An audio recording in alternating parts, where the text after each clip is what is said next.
Hi friends, welcome back to my channel. For this video, I'd like to answer one of the more frequently asked questions from my GTD beginners video, and that is, what do I do if I have too many actions in my next actions list? GTD does have a concept for you if you feel like your next actions list is a mile long and it's getting overwhelming and you don't know where to start.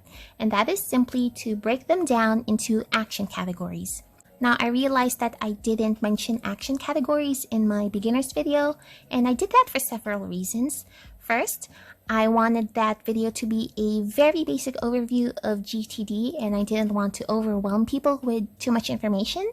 Second, I didn't want to summarize the book too much because I didn't invent GTD and I didn't want to take away from David Allen's work. Which, by the way, he has a YouTube channel, so if you'd like to get advice from the creator himself, definitely check it out. I will leave his channel down below.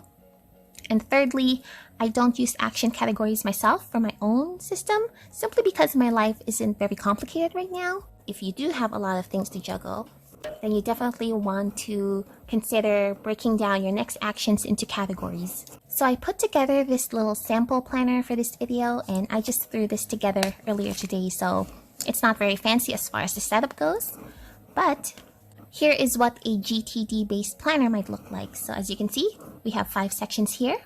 The first one is for the inbox. So just to recap, this is where you would collect all of your tasks, your to-dos, your goals, your ideas. Everything that you think of goes into your inbox. And then next, we have the project section. This is for things that require 2 or more actions to complete. So just to circle back to my first video, we have the project here to return the wallet. And then in the third section is the action categories. So here is where you want to break down your next actions list for multiple aspects of your life.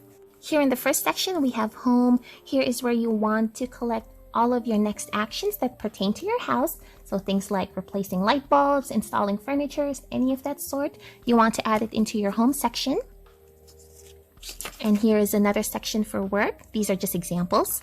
It's like following up with clients, code reviews, pushing your latest project to production. Can you guess which industry I was in? And breaking down your next actions list into manageable categories like this helps free up mental space for you because, for example, there's no use worrying about replacing your light bulb when you're at work because you're not physically at home. That frees up some mental space for you to focus on all of your work tasks. And same with your next actions list at home. Ideally, you want to leave your work at work, right? So you want to focus on all the things that you need to get done at home when you're at home. And then here's another example, tasks at the computer. So let's say you have a non-office job and you don't always have access to a computer. Here's where you collect all of your computer-based actions, things like emailing services, paying online bills, whatever it may be, so that when you have, let's say, 20 minutes at the computer, you can simply go through this list and get as much done of it as possible. And then here is a section for phone, same idea. If you have time to go through your phone, you can just simply go through this list and see what you're able to do in that time. And your action categories can be as broad or as specific as you need them to be. So for example, if you are doing volunteer work, you might want to dedicate a category to that. If you want to spend more time with your children, you might want to dedicate a category to that as well. Any aspect of your life that you want to work on, you can always make an action category for those. And then just to go through the sample planner here, the 4th section is the calendars.